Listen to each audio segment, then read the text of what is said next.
What would you do if one desperate sentence changed your entire life before the music even stopped playing? She said it to escape a monster, thinking no one would take her seriously. Certainly not the man who stepped through the door moments later. But when a cold, mysterious stranger crossed a glittering ballroom and calmly offered marriage in front of everyone, the laughter died, the whispers began, and one young woman found herself standing on the edge of a decision that could either ruin her forever or save her from a fate worse than scandal. He was not the man anyone expected, and the truth about who he was would shock the entire room. Before we dive into the story, let us know where you're watching from in the comments below. Now let's begin the story. Hawthorne House glittered as if it had been built for nothing but this one night.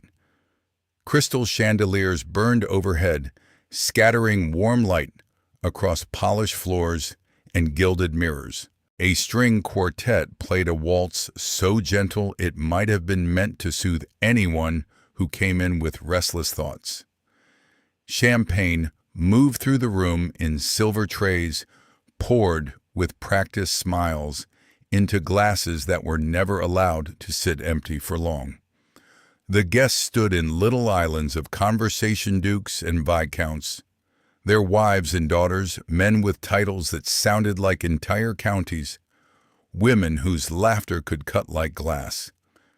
Every detail was exquisite, and every detail was a kind of message power lived here, and it expected obedience. Tonight's celebration, however, was not merely another winter gathering with music and gossip. That fact was already moving through the room like a draft slipping under doors. Everyone had come to witness the announcement. The engagement between Lord Percival Hawthorne and Miss Lydia Ashburn. Lydia stood near the open doors of the balcony, where a colder breeze cut through the heat of the ballroom. The fresh air gave her something to hold on to.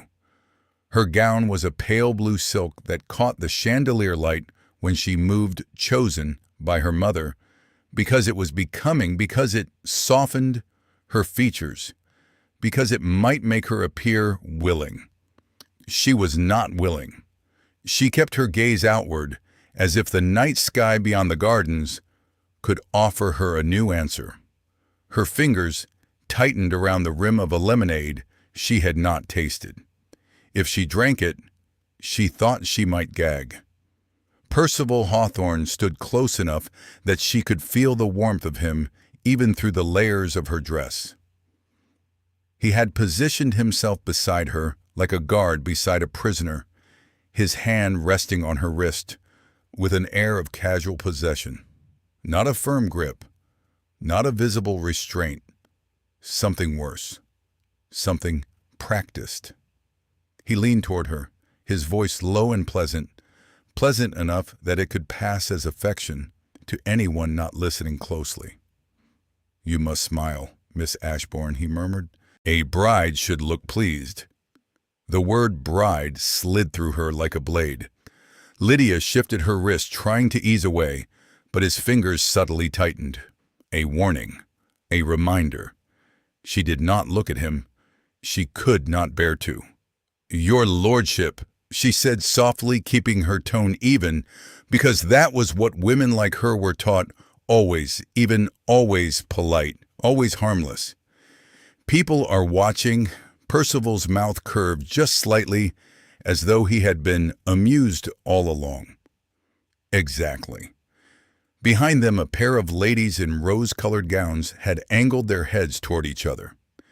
Their fans fluttered like wings. Poor girl. One whispered, not caring whether Lydia could hear. "The Ashbournes are drowning in debt." "At least Hawthorne is generous enough to marry her?" The other replied as if Lydia were a charity case rather than a person. Lydia's throat tightened. She could feel eyes on her from every direction. Curious, pitying, hungry. It was a strange kind of humiliation to stand under chandeliers and know that everyone around you had already decided you were being sold. She glanced across the room and caught sight of her father, Sir Edmund Ashbourne, near the far wall, speaking with a gentleman whose smile did not reach his eyes. Her father's shoulders were stiff, his expression strained. He lifted his glass, pretended to laugh, pretended not to see his daughter's rigid posture. He had always been good at pretending. Her mother stood a step behind him, pale and quiet, her hands clasped as if she were praying. Lydia knew her mother's fear. Her mother did not want this, but her mother had long ago learned what happened to women who fought their husbands' decisions. Lydia turned her face back towards the balcony doors. The air smelled faintly of roses and cold stone. The music swelled and dipped. People danced as if the world were kind. She felt like she was standing in a trap that had been built carefully, piece by piece, over years. She knew exactly why she was here. The Ashbourne estate had been bleeding money for seasons. Bad harvests, poor investments, pride in place of prudence. Her father had tried to maintain appearances long after the estate could no longer afford them, as if dignity alone could pay debts. It had not. And now, the creditors wanted blood. Percival Hawthorne had offered salvation with one hand and a chain with the other. A woman in her 60s, Lady Glaston, approached with slow confidence. Her jewelry glittered with every step. Her gaze moved over Lydia like a shopkeeper assessing fabric.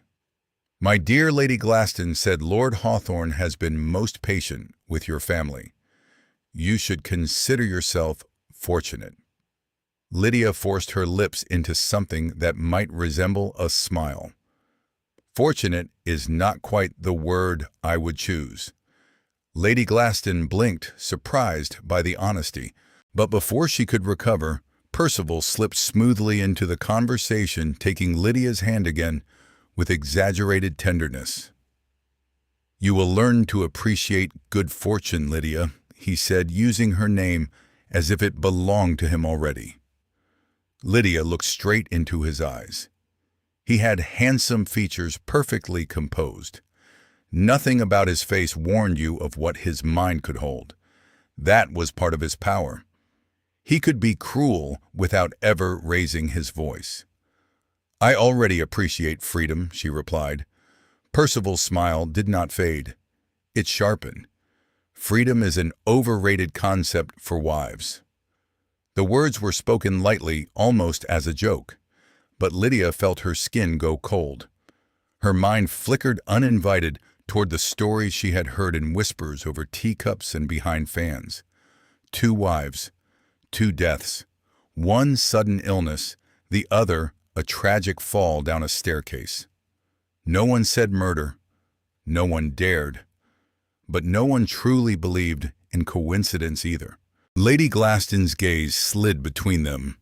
She saw something, perhaps a quick flash of discomfort in Lydia's face, and her expression shifted into satisfied pity.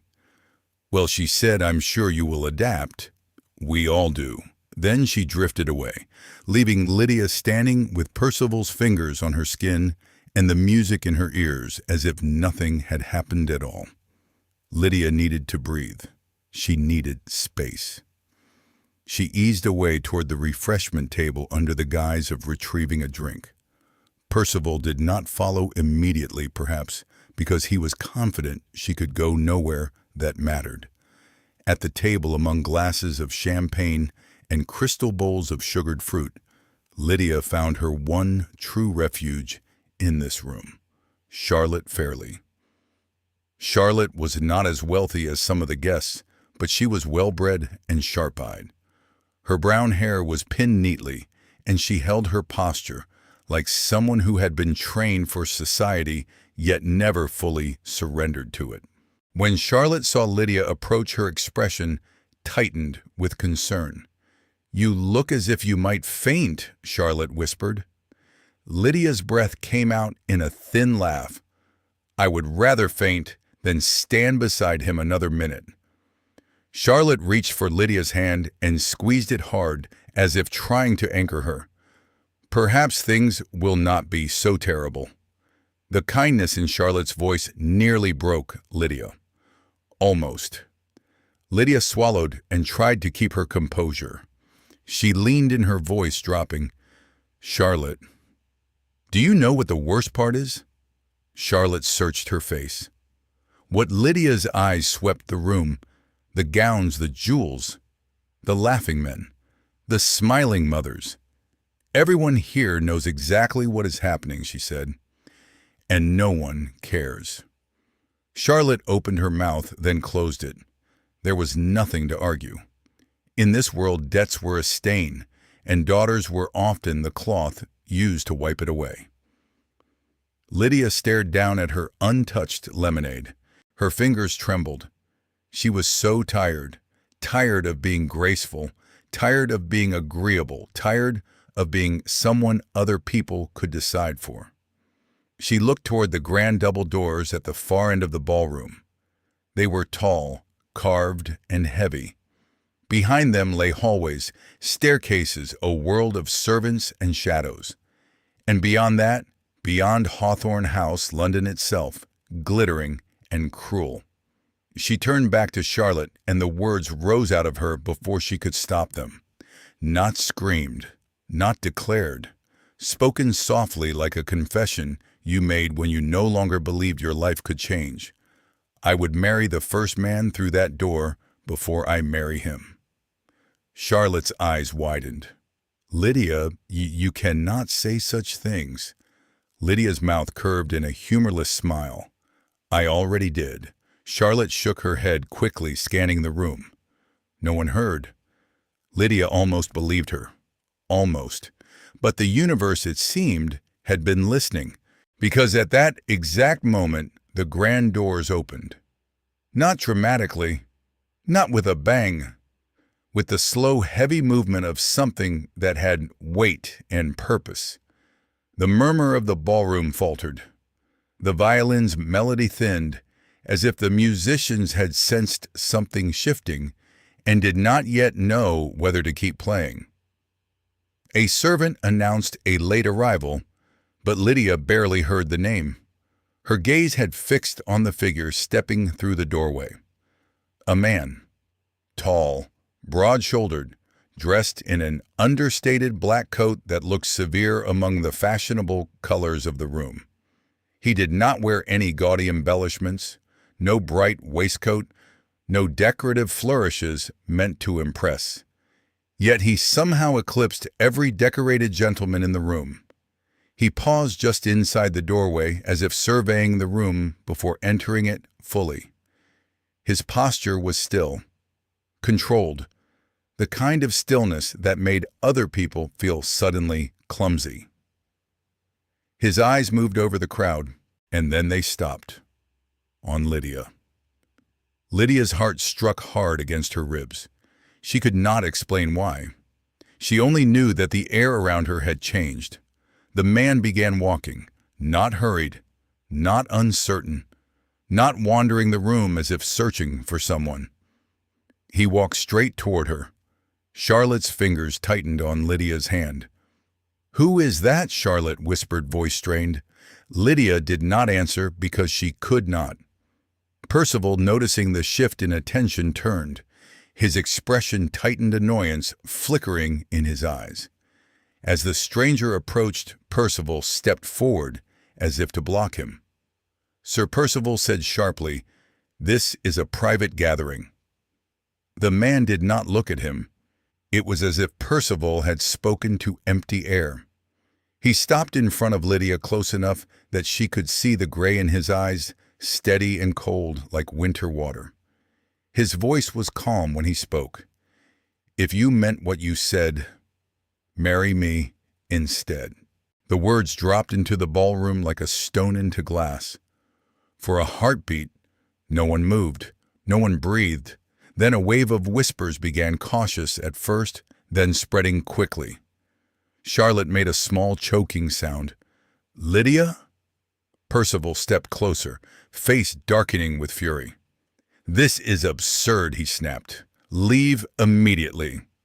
The man's eyes finally shifted to Percival, not with fear, not even with anger, simply with a measured, almost bored attention. "I was not speaking to you." The insult was quiet, but unmistakable. Percival's jaw tightened so hard, Lydia thought his teeth might crack. Lydia's mind raced. She should be terrified. She should be embarrassed.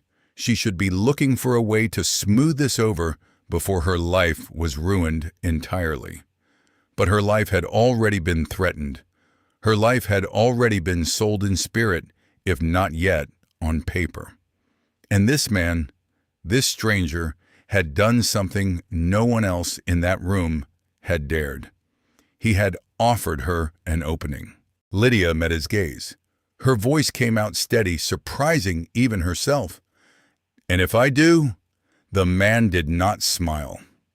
"Then you will not belong to him." Lydia's throat tightened. She had heard so many promises in her life, all of them wrapped in niceties, all of them meant to lure her into obedience. This promise sounded different.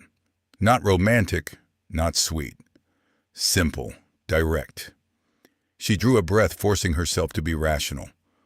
"What do you promise?" she asked. The man held her gaze as if he had already made peace with whatever answer she chose. "Only this," he said. "I will not cage you." Lydia's pulse hammered. She turned her head slightly and looked at Percival. His face was composed again, but his eyes were hard, punishing. The look of a man who did not accept refusal and did not forgive humiliation. Then Lydia turned back to the stranger. Her voice did not shake. "Very well," she said. A beat of silence. "I will marry you." The ballroom erupted into shocked murmurs. Lady Glaston's fan froze mid-flutter. A gentleman near the dance floor actually dropped his glass. It shattered sharp as a gunshot. Percival stepped toward Lydia, his polite mask cracking. "You foolish girl," he hissed. "Do you even know who this man is?" Lydia's answer was immediate. "No." Then quieter, with a steadiness she had never felt before. "But I know who you are." Percival's eyes flashed. He turned to the stranger. "You will regret interfering in my affairs." The stranger's response was a single sentence delivered with calm precision. That remains to be seen. For a moment, Lydia thought Percival might strike him right there in the ballroom, but Percival was too careful for that. Violence in public would cost him too much. Instead, he leaned close to Lydia's voice, like silk over steel. "You will come back to me," he murmured, "when you realize what you have done." Lydia met his eyes and forced herself not to flinch. "I will never come back to you," she said. Percival's smile returned thin, cruel. "We shall see." Within an hour, the stranger Adrian, as she would soon learn, had moved with astonishing speed. A clergyman was summoned. Witnesses were secured from among those who could not easily refuse. The entire household of Hawthorne House seemed to whirl into a frantic, hushed motion, as if everyone was trying to keep up with a storm. Charlotte stayed at Lydia's side, pale and trembling. "You cannot possibly be serious," Charlotte whispered. As Lydia stood in a smaller parlor, her hands cold despite the warmth of the fire. Lydia looked at her friend. "I have never been more serious." The clergyman asked for names. The man beside Lydia said, "Without hesitation, Adrian." Lydia repeated it softly, tasting the sound as if it might tell her who he was. Adrian. When the vows were spoken, Lydia barely heard her own voice. She heard only the steady cadence of his promising nothing romantic, nothing grand, only respect, protection, and freedom. When it was done, when the ring sat cold on her finger, Lydia felt the room tilt slightly, as though the world had shifted and she had stepped onto unfamiliar ground. And then without fanfare, without celebration, she left Hawthorne House as someone else's wife. A carriage waited in the dark. Its lanterns glowed faintly. The night air smelled of wet stone and extinguished candles. Lydia climbed inside, her heart pounding as if it were trying to escape her ribs. Adrian followed and shut the door. The sound was final, like a lock turning. London began to move away from her almost immediately as the carriage rolled forward. The city that had judged her, cornered her, prepared to sell her, it receded into shadows behind them. Lydia stared out the window for a long moment, the streets blurring past. Then she turned back, unable to hold the question in any longer. "Who are you?" "Really?" she asked. Adrian did not answer at once. He looked out the window too, watching the darkness as if he could see something beyond it that Lydia could not. At last he spoke. "A man who keeps his word." It was not an answer, not truly, but it was a promise. Lydia leaned back against the seat, fingers tightening around the fabric of her skirt. Her old life had ended in a ballroom under chandeliers, and whatever came next, whatever this marriage would become, was waiting somewhere beyond the city lights. A wedding happened in a matter of hours, and she didn't even know the name of the man she had just married. Was this desperate choice the only thing that could save her life, or the mistake that would destroy it forever? Tell us what you think, and don't forget to subscribe before we step into the most thrilling part of the story. The horse-drawn carriage left London in the gray night. The sky was the color of cold ash, and the streets were quieter than Lydia had ever known them. Even the city seemed to be sleeping, unaware of the scandal it would wake to. As they traveled, the cobblestones gave way to rougher roads. Buildings thinned into smaller homes, then into stretches of open land. Fields rolled past the windows, damp and winter bare. Lines of oak trees stood like sentinels along the horizon. Lydia sat opposite Adrian, still trying to reconcile the fact that he was real, solid, present, breathing in the same cramped space as she was. She watched him in brief glances, as if too much staring might invite something dangerous. He sat with an unnerving calm hands, folded posture straight. He did not fidget. He did not seek her eyes. He looked outward as if London had already been dismissed from his mind. The silence grew thick. Finally, Lydia spoke, because if she did not speak, she feared she might break under the weight of her own thoughts. "We are leaving London rather quickly." Adrian's gaze remained on the landscape beyond the glass. "London enjoys gossip too much," he said. "It is wiser to leave before it decides what our story should be." Lydia watched him. "You still have not told me where we are going." His response was brief. "Home," she swallowed. "Your home, or ours." For the first time since they had left the city, Adrian turned and looked directly at her. His eyes were steady, unreadable. "That depends on whether you choose to stay." The sentence landed with a strange softness beneath its severity. He was not claiming her as property. He was not ordering her. He was leaving the door open. Lydia did not answer, not because she had no answer, but because she was afraid of what her answer might reveal. Hours passed. The rhythm of the carriage wheels became a kind of pulse. Lydia dozed briefly, waking to the sensation of the carriage slowing, then climbing. The air grew cooler. The trees closer. She leaned toward the window. The road began to wind around a hill, rising steadily. Lydia felt a tightness in her chest that had nothing to do with the climb. Then, as the carriage crested the hill, the world opened. A vast stone manor sat atop the landscape, like something carved out of time. Gray walls, tall windows, distant towers. It did not look like a home. It looked like a fortress built for silence. Ravenscroft Manor. Lydia's breath caught. "That is not a house," she whispered without meaning to. Adrian's voice came quietly from across from her. "No." A pause. "It is a responsibility." The carriage rolled down a long drive lined with bare trees. As they approached, Lydia saw figures waiting at the front steps. A row of servants arranged with rigid precision. The carriage stopped. Adrian stepped out first. Lydia watched through the window and felt her stomach twist when the entire line of servants bowed as one. A man with graying hair opened the carriage door, respectful and composed. "Welcome back, sir." Lydia hesitated, then took the offered hand and stepped down. The man turned to her, and his tone shifted to something more formal. "Allow me to welcome you as well, my lady." My lady. Not Miss Ashburn, not Lydia. My lady. Before she could ask what that meant, the great doors of the manor opened wider, and a woman with silver hair stepped forward.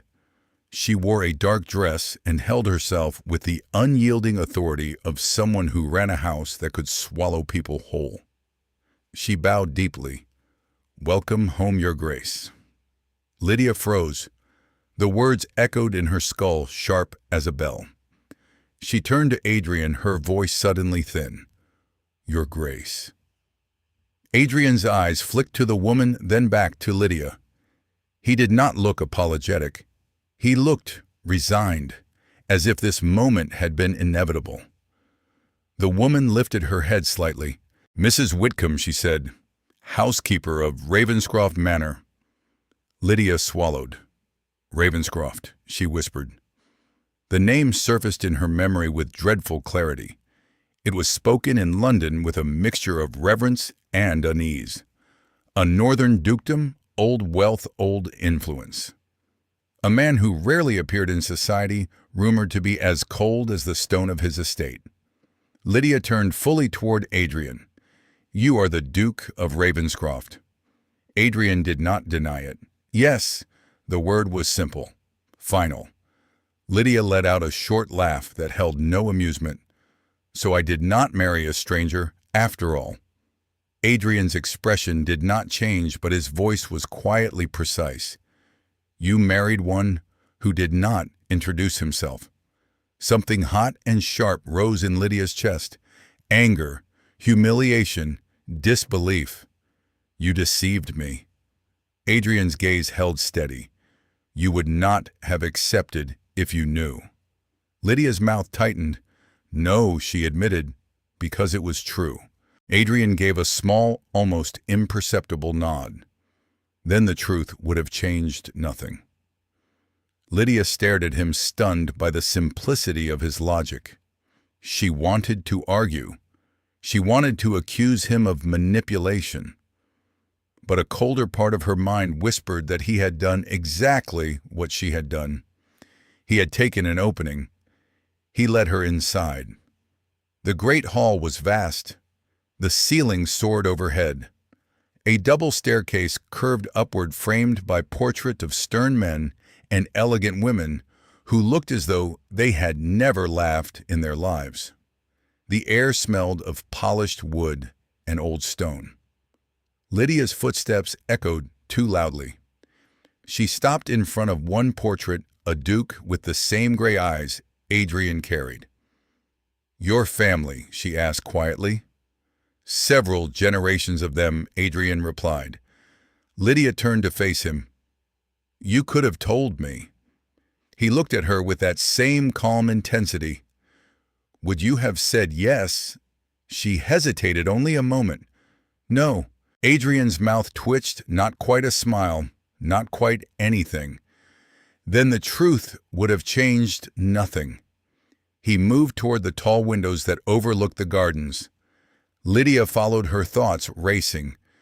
He spoke without turning. "I heard what you said in that ballroom." Lydia's breath caught. Adrian continued, voice low and even. "Most women would have welcomed Lord Hawthorne's title. They would have smiled and endured. You would rather marry a stranger. Lydia's throat tightened.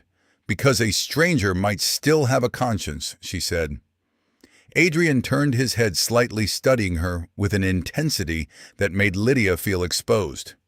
Exactly.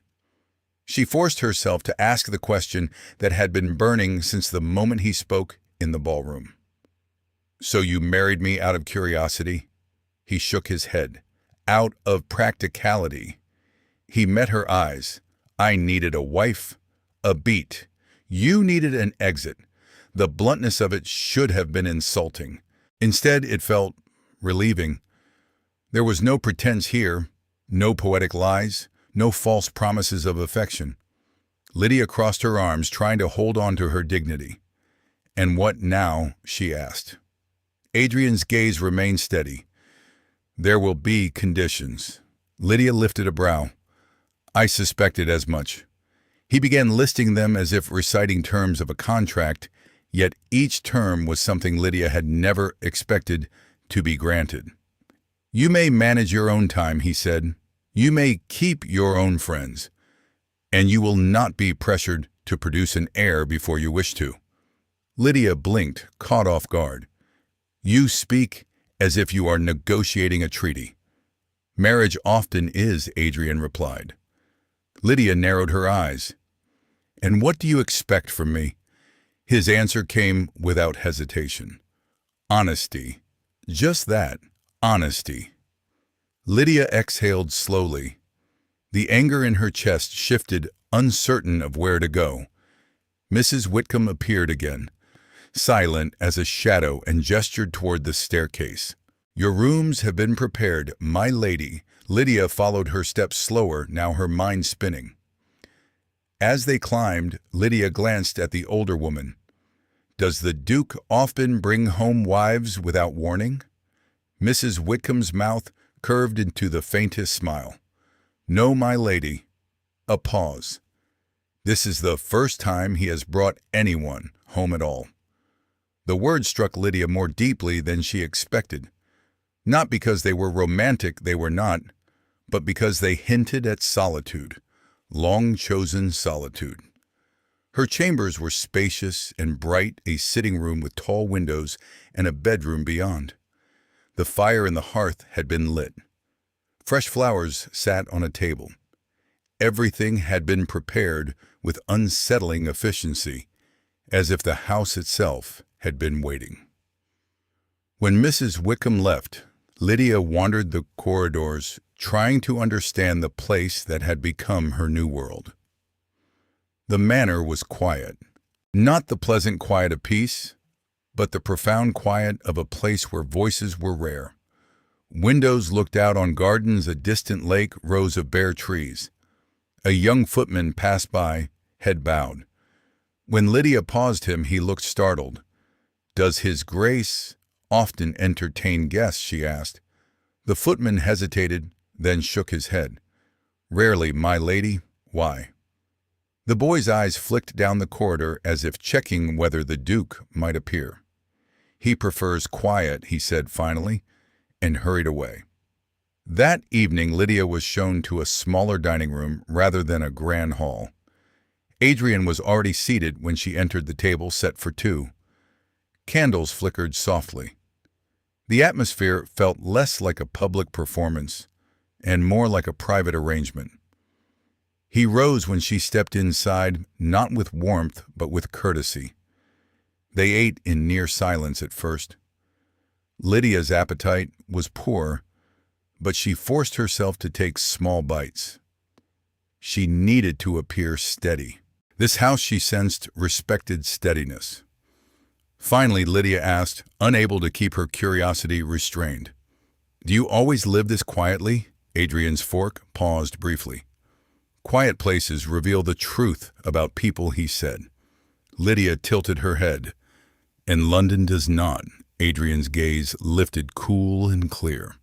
London reveals what people want you to see. There was a pause after that, a gap in his words that carried something heavier than what he had said aloud.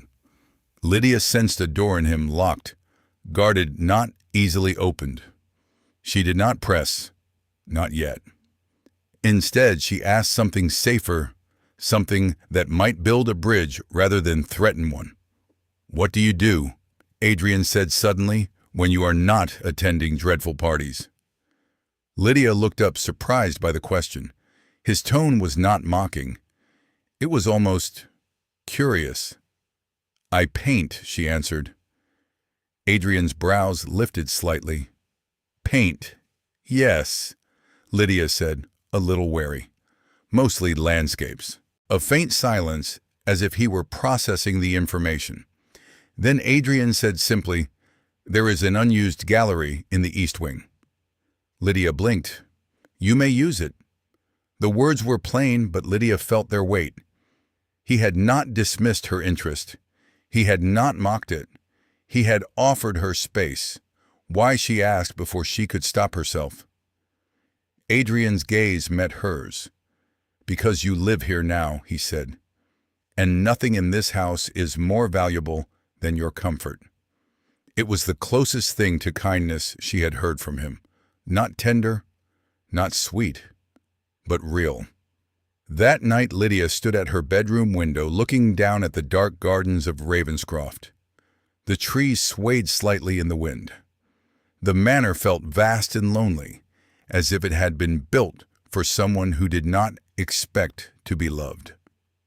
She thought of the ballroom in London, of chandeliers and cruel smiles, and felt strangely less afraid here.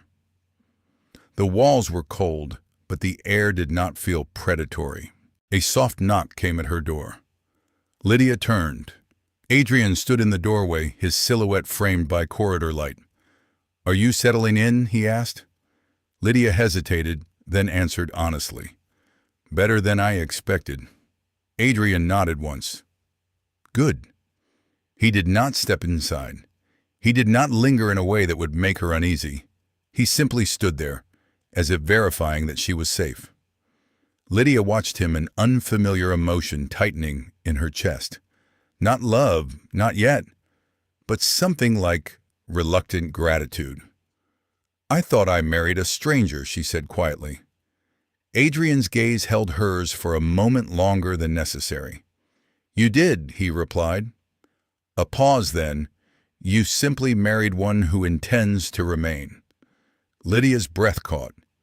He left after that, the door closing softly behind him. And Lydia stood alone in her room, listening to the quiet of Ravenscroft Manor, feeling the strange, unsettling truth settle into her bones.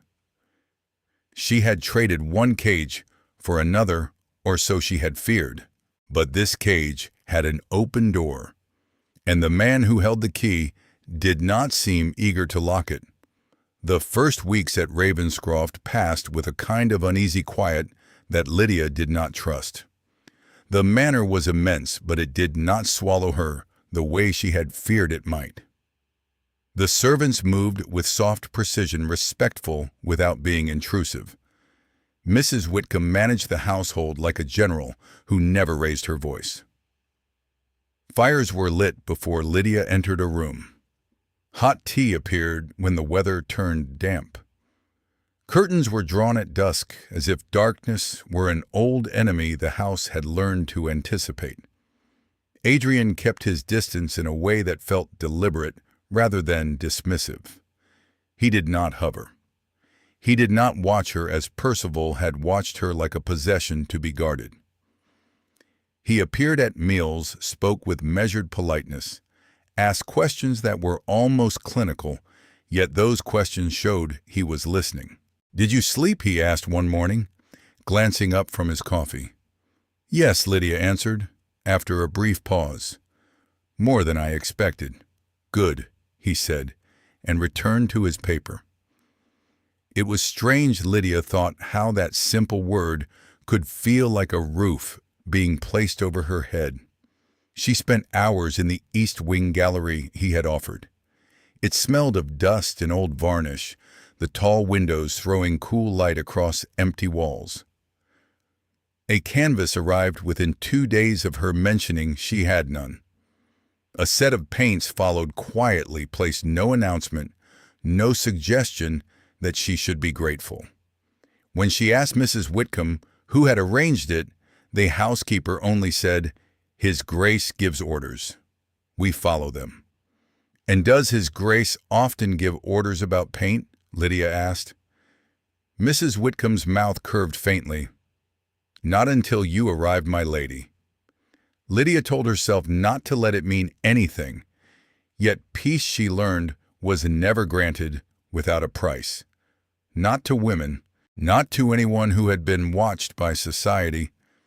It began with letters. One afternoon, Lydia was in the gallery with paint on her fingertips, working on a pale winter landscape, trees like thin fingers reaching into a clouded sky, when a footman appeared at the doorway. "My lady," he said, bowing a delivery.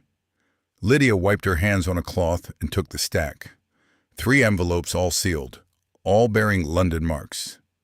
The 4th was folded, already opened, clearly intended for Adrian. A ripple of dread ran through her.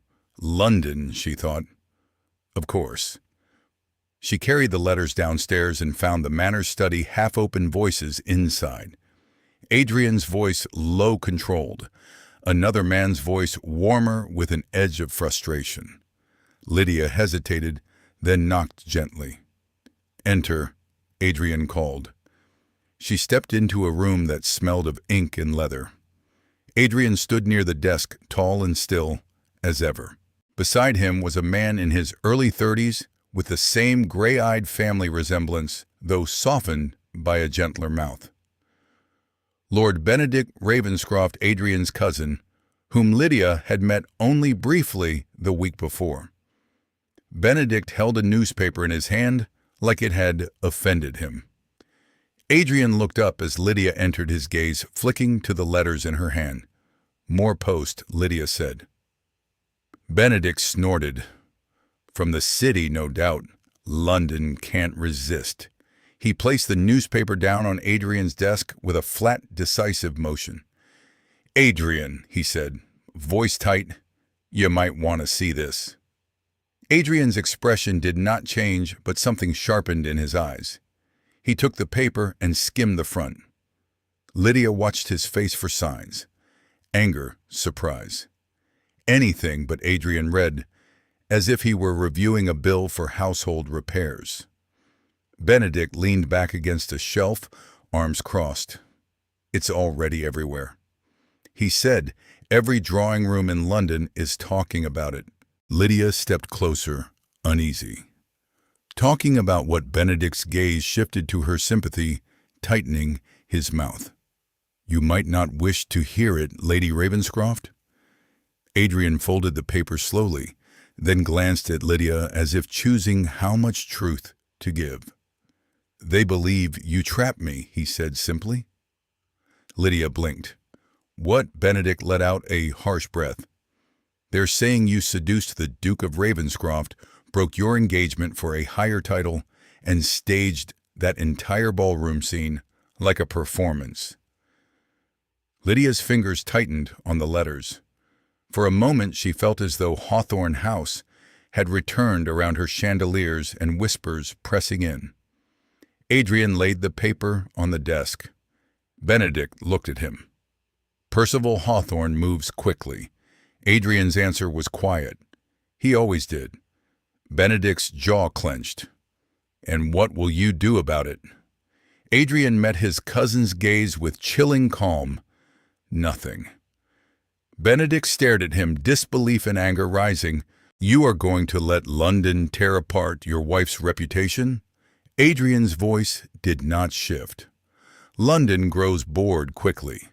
Benedict pushed off the shelf.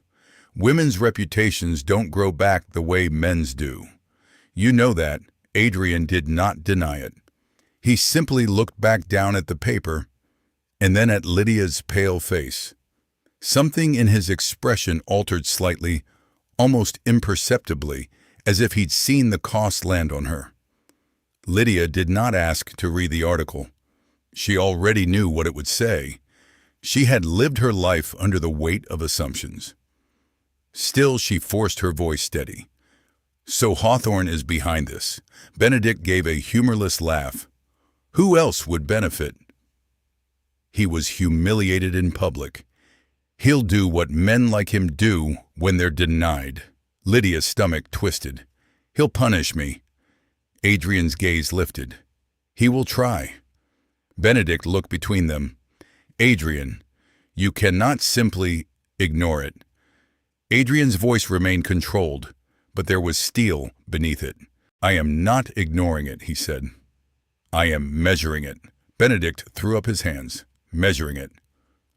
While your wife is being called enough Adrian, said suddenly, and the single word cracked through the air, not loud, not shouted, but final. Benedict went quiet, stunned by the edge in Adrian's tone. Adrian looked at Lydia, then direct and unflinching. They will say what they wish he said, but they will not come here and speak it to your face without consequence. It should have comforted her. Instead, Lydia felt a sharp, cold thought cut through. London didn't need to come here. London's poison traveled. That night, Lydia opened her own letters. One was from her mother, short, anxious, full of careful words that tried not to sound afraid. Another was from her father, formal, uneasy, full of apologies that never directly admitted wrongdoing. The last was Charlotte's. Charlotte's handwriting was hurried, the ink darker in places, as if her pen had pressed too hard. Lydia read it twice, then a third time, standing alone in the gallery while twilight poured through the windows. Charlotte wrote of salons and teas, of women whispering behind lace gloves, of men laughing, as if Lydia's life were entertainment. They were saying she had planned the whole thing. They were saying she had thrown herself at the Duke. They were saying she was dangerous. They were saying she was shameless. Lydia stared at the last line, "Be careful. Hawthorne has begun telling people you belong to him." A small sound escaped Lydia, half breath, half pain. Adrian appeared in the doorway as if the house had summoned him. He looked at her face and immediately understood. "Bad news?" he asked. Lydia held out Charlotte's letter. Her hand shook slightly, and she hated that it did. Adrian took the letter, scanned it, and handed it back. His face remained unreadable, but his eyes had cooled further like water turning to ice. Lydia lifted her chin. "You knew this would happen, didn't you?" "Yes," Adrian answered without hesitation. "And you said nothing." Adrian's gaze stayed on hers. "Rumors are storms," he said. "They pass faster if you do not chase them." Lydia let out a slow breath that felt like it scraped her throat. "They may pass for you," she said quietly, "but they stay for women." Adrian's jaw tightened slightly. It was the first sign of discomfort she had seen in him, as if her words had landed somewhere he didn't wish to acknowledge. He stepped closer, not touching her, but closing the distance. "Do you regret coming here?" he asked. Lydia thought of Percival's hand on her wrist, the way his voice had sounded when he spoke of wives. "No," she said, "but I am not naive enough to think distance protects me from society's judgment." Adrian looked at the unfinished painting on her easel. "Then we do not hide," he said. A few days later, an invitation arrived, sealed in green wax. Lady Pembroke, one of the most influential noblewomen in the North, requested the presence of the Duke and Duchess of Ravenscroft at a gathering in Pembroke Hall. Lydia held the card between her fingers as if it might burn. "Do you think I should go?" she asked Adrian, finding him in the study. Adrian examined the invitation with a quick glance. "If you stay hidden," he said, "they will assume the rumors are true." Lydia swallowed. "And if I go?" Adrian's eyes met hers. "Then they will look you in the eye while repeating them." Lydia exhaled, dry humor slipping out. How comforting. Adrian's mouth twitched faintly, almost a smile, though it never fully formed. "You asked for freedom," he said. "Freedom rarely comes quietly." Lydia stared at the invitation again, then nodded once. "Then we go," she said. Pembroke Hall was grander than Lydia expected. The entrance drive alone could have housed an entire village. Inside, chandeliers glowed music, floated, and servants moved like quiet ghosts between the guests. The room was full of familiar faces and unfamiliar judgment. When Lydia stepped in on Adrian's arm, the conversations did not stop entirely, but they slowed as if the entire hall had taken a collective breath. Several men bowed to Adrian with practiced deference. "Your Grace." Ravenscroft. A few women curtsied with smiles that were too bright. "Duchess." But Lydia felt the weight behind their eyes. A gentleman near the fireplace leaned toward his friend, voice low, but not low enough.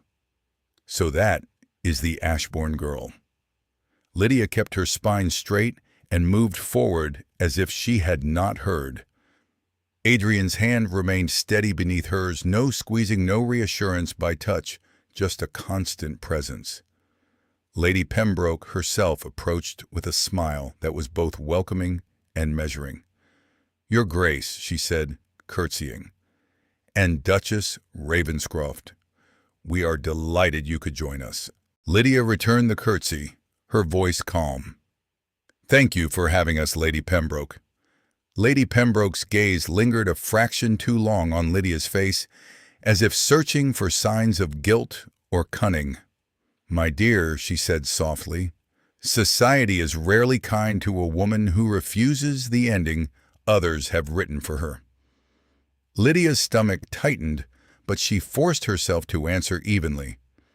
"Then it is fortunate I have never been skilled at following scripts." Lady Pembroke's eyes glittered. "Perhaps that is what makes you interesting." Lydia turned away with Adrian, moving through the crowd. She made it 3 steps before a familiar voice threaded through the air behind her. Lady Ravenscroft. The sound of it. Her new title in that voice made her blood run cold. Lydia turned. Percival Hawthorne stood in the doorway of a side parlor as if he had been waiting for this moment. He looked immaculate, handsome, controlled. There was no sign of the fury he had displayed at Hawthorne House, only that polished composure that made him dangerous. He inclined his head slightly, lips curved in a faint smile. "I wondered how long it would take before you dared return to society." Lydia felt the urge to step back. She did not. She held her ground. "Your curiosity has always been tiresome," she said. Percival's smile widened a fraction. "I simply admire ambition." Adrian stepped forward, then placing himself beside Lydia, not blocking her, but aligning with her, as if to say, "You do not stand alone." Percival's eyes flicked to Adrian. "Your Grace," Percival said pleasantly, "I do hope you realize what sort of woman you married." Adrian's voice was cool. "I am well aware." Percival's brows lifted as if amused. A woman willing to break an engagement in public may do worse in private. There was a hush nearby, as if the people closest had leaned in without meaning to. Adrian looked straight at Percival, his gaze steady as stone. "My wife's honor is not a matter for your amusement." The sentence did not rise in volume. It did not demand attention with theatrics. Yet it seemed to drop a weight into the room, silencing the air around them. Percival's smile remained, but his eyes darkened. "We shall see," he murmured. Then, as if he had merely exchanged pleasantries, he turned and drifted away into the crowd. Lydia's lungs finally remembered how to breathe. Adrian did not move immediately. He watched Percival's retreating figure with a quiet intensity. Lydia's voice came out low. "You should not have said that," she whispered. Adrian looked at her. "Why? Because he will not forgive it." Adrian's expression did not shift. I did not intend for him to. The rest of the evening passed like a carefully constructed torture. Lydia smiled when she was spoken to. She answered politely. She listened as women asked questions that were knives disguised as curiosity. How did you meet the Duke-Duchess? Do tell us, was it love at first sight? Is it true you refused? Lord Hawthorne publicly, Lydia replied with measured calm, refusing to feed their hunger. And Adrian stayed near, speaking little, watching everything. On the drive back to Ravenscroft, Lydia sat in silence, the carriage lamp casting soft light across her hands. Adrian broke the quiet. "Are you frightened?" he asked. Lydia shook her head slowly. "No," she said. Then after a pause, "But I am beginning to understand him." Adrian's eyes turned to her. "In what way?" Lydia stared out the window at the dark trees rushing past. "He is not angry," she said. "He is planning." Adrian's gaze stayed on her, and something in his face tightened, recognition perhaps. "Agreement. He always plans," Adrian said, quietly. "And so do you," Lydia replied, turning back to him. Adrian held her gaze. "Yes," he admitted. Lydia's voice softened. "Then tell me, what is it you plan to do about him?" Adrian did not answer immediately. The carriage rolled on wheels, crunching over gravel like distant bones. At last he said, "What I should have done years ago." A week later, Lydia found herself in the Ravenscroft library. It was a room designed for secrets. High shelves, heavy curtains, the scent of old paper. Lydia had been searching through her family's correspondence letters her mother had preserved from better days. She did not know what she was looking for, only that her instincts had begun to sharpen. She paused at a stack of clipped articles and small folded pamphlets tucked into a drawer. Adrian's drawer, she realized, not locked, not hidden. Simply there, as if he had never imagined anyone would dare look through it. Her hand hesitated, then moved. The first clipping was about the death of Lady Hawthorne, the second wife. The headline was coldly polite. "Tragic accident at Hawthorne Estate. Young lady falls from staircase." Lydia read the article once, then again. Her throat tightened. "A tragic fall from the staircase," she murmured aloud. Behind her, a voice spoke, calm and close. "You found that rather quickly." Lydia turned sharply. Adrian stood near the doorway, his expression unreadable. Her heart hammered, but she forced herself to remain steady. "You suspected him," she said. "Hey." Adrian came closer, his gaze dropping to the clipping in her hand.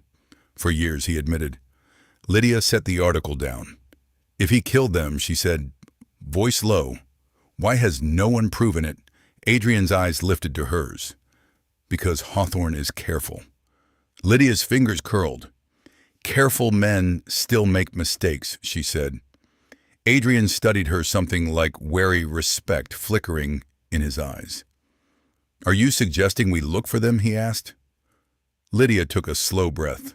"I am suggesting we stop pretending he is merely unpleasant." A silence followed. The air felt charged, as if the room itself were listening. Then Adrian nodded once. "Very well," he said. "We look." The investigation began quietly, like all dangerous things. Adrian pulled financial records from his own holdings, ledgers and accounts that had once been kept only for his eyes. He wrote letters to old contacts in London, men who owed him favors. Benedict helped with the political side, warning which lords would protect Percival out of fear or shared corruption. Lydia did not merely watch. She read, she sorted. She noticed patterns others might miss, because she had spent her life watching men make deals over women's heads. One evening, Lydia sat at the study desk with a stack of documents. Adrian stood behind her, looking over her shoulder. "These figures," Lydia said slowly, tapping a line of ink they repeat. Adrian leaned closer. Explain. Lydia slid the ledger toward him. Both Lady Hawthorne and Lady Hawthorne before her, Lydia said, came from families with significant property. Adrian's face remained impassive, but his eyes sharpened. And after their deaths, he asked. Lydia traced the lines with her finger. After their deaths, Percival gained control, not only of their dowries, of estates, of land, of income. Her voice grew quieter. It was never about marriage. Adrian's reply was immediate. It was about inheritance. The words sat between them, heavy and undeniable. Lydia pushed back from the desk, standing abruptly. She moved to the window as if she needed air. If we expose him, she said, staring into the darkness outside, he will come after us. Adrian's voice came from behind her, calm and certain. He already has. Lydia turned back. Then we must finish it, she said. Adrian stared at her for a long moment. You are braver than I expected, he said. Lydia's laugh was soft and bitter. No, she replied. I am simply tired of running. Adrian's gaze held hers. And for the first time, Lydia saw something in his eyes that looked dangerously like admiration. He closed one of the ledgers with a decisive motion and spoke slower now, as if each word mattered. You realize that if we pursue this, your name will be dragged through every court in England. Lydia didn't flinch. It already has been, she said. Adrian nodded once. Very well. He stepped closer, his voice dropping. Then we will make sure Hawthorne's name goes with it.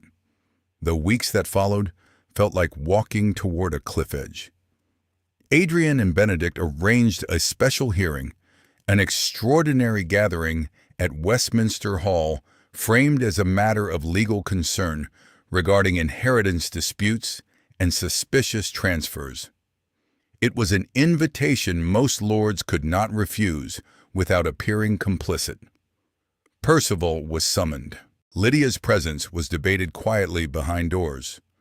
Some lords would not want a woman in such a meeting. Adrian insisted. She is the reason this came to light, Adrian told Benedict. She will stand there. And if Hawthorne tries to destroy her in that room, Benedict asked. Adrian's gaze was cold. Then he will do it in front of witnesses. The night before the hearing, Lydia stood in the study with the final stack of evidence arranged neatly. Her hands trembled only slightly. She hated that. Adrian watched her from across the table. If we are wrong, Lydia began. We are not, Adrian said. Lydia's eyes lifted. You sound certain. Adrian's voice was quiet, but it held something like contempt. Because Hawthorne has never bothered to hide the truth from those he considers powerless. Lydia looked down at the papers. He never thought anyone would look. Adrian folded a document and set it aside. That is usually the fatal mistake. Westminster Hall was colder than Lydia expected. The stone walls held winter in their bones. The air smelled of old power and older grudges. Lords filled the benches, their faces stern, their eyes sharp. Adrian stood at the front with Benedict close by. Lydia stood beside Adrian, her chin lifted, her gloved hands clasped to keep them steady. When Percival Hawthorne entered, he did so with the confident stride of a man who had never been denied. He paused when he saw Lydia.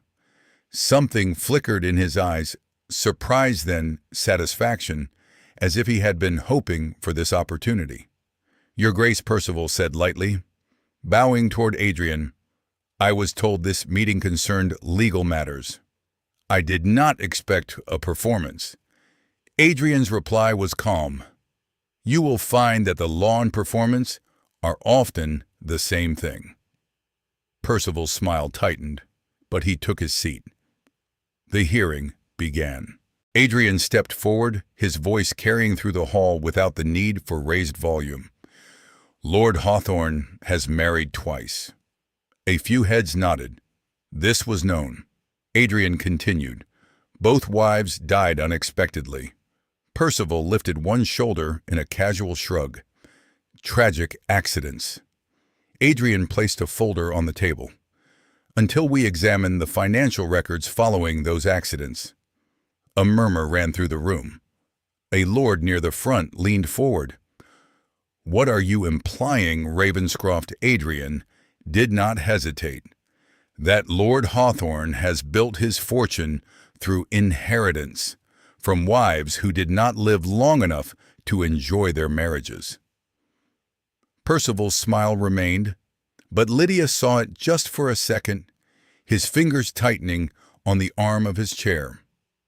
Lydia stepped forward, then heart hammering, and placed a letter on the table. This letter was written by Lady Hawthorne shortly before her death, Lydia said. A lord took it, adjusted his spectacles, and read aloud. He watches every step I take. Sometimes I fear the stairs more than the man who stands at the top of them. The words hung in the air like smoke. Percival chuckled softly. A nervous imagination. Lydia's voice stayed steady. Except the staircase she died from was repaired the following morning. Percival's eyes snapped to hers. Adrian added, repaired by workers paid directly by Lord Hawthorne. A silence spread thick, dangerous. Percival stood abruptly.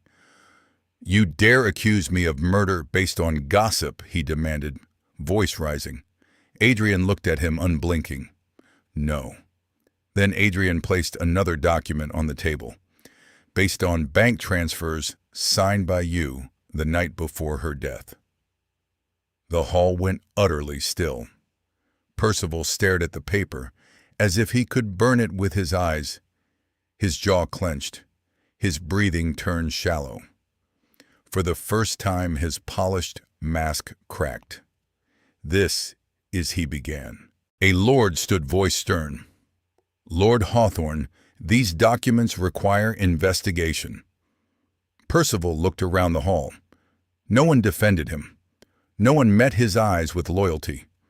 For a moment he looked like a man realizing he had built his life on air. Then he turned his gaze on Lydia, something raw and furious twisting his face. You should have married me, he hissed. Lydia held his stare. That is exactly why I did not, she said calmly. Percival's face contorted with rage, but before he could step forward, guards moved in quiet, efficient file. They took him by the arms. As he was led out, Percival's eyes locked onto Adrian. This isn't over, he spat. Adrian's voice carried after him, low and lethal. It is. The doors closed behind Percival Hawthorne. The sound echoed through Westminster Hall like a verdict. London devoured the news in days. The same papers that had printed lies about Lydia now printed headlines about Hawthorne's downfall, careful in their phrasing, eager to align themselves with the winning side. Lords distanced themselves, quickly claiming they had always suspected something was amiss.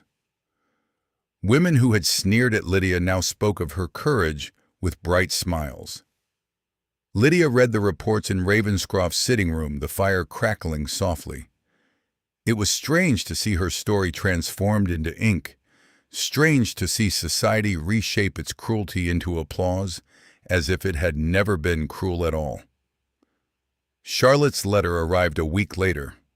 London now calls you the bravest Duchess in England. Lydia stared at the line for a long time before she laughed softly. Brave, she thought. If only they knew how terrified she had been, how her bravery had been nothing more than exhaustion, refusing to bow again. Benedict visited soon after, looking lighter than Lydia had ever seen him. Do you know, he said with a grin, that 3 ladies at a tea in Mayfair claimed they always liked you? Lydia arched an eyebrow. Did they? She asked dryly. Benedict laughed, London forgets its own venom when it becomes inconvenient. Adrian, seated by the window, did not smile. But Lydia noticed something subtle, how his shoulders seemed less rigid, how the air around him felt less brittle. The storm had passed, not because London had become kind, but because the truth had finally been too loud to ignore. Weeks later, the manor gardens began to bloom. Spring crept into Ravenscroft, quietly softening the harsh lines of stone with green. Roses opened in pale clusters. The lake reflected sunlight instead of gray sky. Lydia found herself walking the paths she had once only looked at from windows. One afternoon, she stood among the roses and let the breeze move through her hair. For the first time in months, there was no weight pressing on her spine, no sense of being watched, no fear that the next footstep behind her belonged to a man who believed he owned her. Adrian approached along the gravel path, hands clasped behind his back. He stopped beside her, not too close but near enough that she could feel his presence. "You are quiet today," he said. Lydia turned her head slightly. "For the first time in months, nothing is chasing me." Adrian looked out over the gardens. A long pause passed before he spoke again. "When I married you," he began, and his voice held a faint tension, as if the words were more difficult than any legal argument he had made before the Lords. Lydia faced him, fully waiting. "It was meant to be practical," Adrian said. Lydia's mouth curved, a soft echo of old conversations. "You said so." Adrian's gaze met hers. There was something different in his eyes now, less guarded, less distant. "But practicality has a way of changing," he continued. Lydia's heart began to beat faster, and she hated that she could not control it. Adrian looked at her as if he were weighing the truth in his own mouth, as if he had spent years swallowing words and was only now learning how to let them out. "I married you for honesty," he said. Lydia did not speak. She could not yet. Adrian's voice dropped slightly. "But I stayed for you." The words were simple, unadorned. Exactly the kind of confession Adrian would make. No poetry, no grand gestures, only the plain truth offered like a key. Lydia's throat tightened. "You always intended to stay," she whispered. Adrian shook his head. "Not always."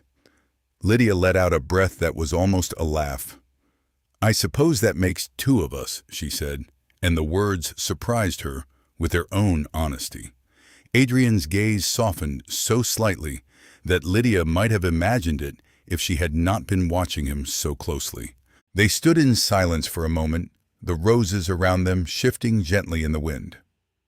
Lydia looked toward the manor rising beyond the gardens, its stone walls warmed by sunlight. "All of this began because I was reckless," she said softly. Adrian's voice came without hesitation, and for once it held something that resembled tenderness, firm, quiet, unspoken, but real. "Sometimes recklessness is simply courage, without preparation." Lydia turned her gaze back to him, and in that instant she understood something she had not allowed herself to see before. She had been waiting for love to arrive like it did in stories, sudden, dazzling, unmistakable. But love, she realized, could also arrive like this. In a man who offered her freedom when the world offered her chains. In a man who did not touch her without permission. In a man who protected her name without demanding her gratitude. In a man whose heart had been locked for so long that even he had forgotten the feeling of it opening. Lydia felt tears sting her eyes, and she blinked them away quickly, unwilling to turn this moment into something messy. Adrian watched her, and though he did not reach out, Lydia sensed that he was resisting an instinct to retreat, to hide, to lock himself again. Instead, he stayed. That alone felt like a vow. That evening, Lydia stood on the broad steps of Ravenscroft Manor as the sun sank behind the hills. The sky turned gold and then rose soft colors, bleeding into each other like paint on wet canvas. The wind carried the scent of grass and distant water. Somewhere behind her, inside, the manor servants moved quietly, the house settling into night. Lydia watched the gardens darken, watched shadows lengthen across the paths where she had once walked with fear in her chest. She remembered Hawthorne House, the chandeliers, the laughter that had turned into silence when a door opened. She remembered the moment she had spoken her desperation aloud. "I would marry the first man through that door before I marry him." She had meant it as escape, a reckless vow made in exhaustion. But the first man through that door had not been a savior in the way stories promised. He had not swept her into romance. He had not offered warmth he could not give. He had offered something rarer, a choice. Lydia exhaled slowly, feeling the weight of her own name settle differently inside her now. Not as a burden, not as a warning, as something she owned. Behind her, footsteps approached. Adrian came to stand beside her, his silhouette cut clean against the last of the light. He did not speak at first. Neither did she. Then Lydia turned her head slightly, her voice quiet, almost reflective.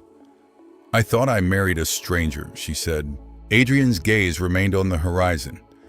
"You did," he answered, familiar words returning in a new tone. Lydia smiled softly, and somehow he became home. Adrian did not respond with a practiced line. He did not answer with a promise too large to keep.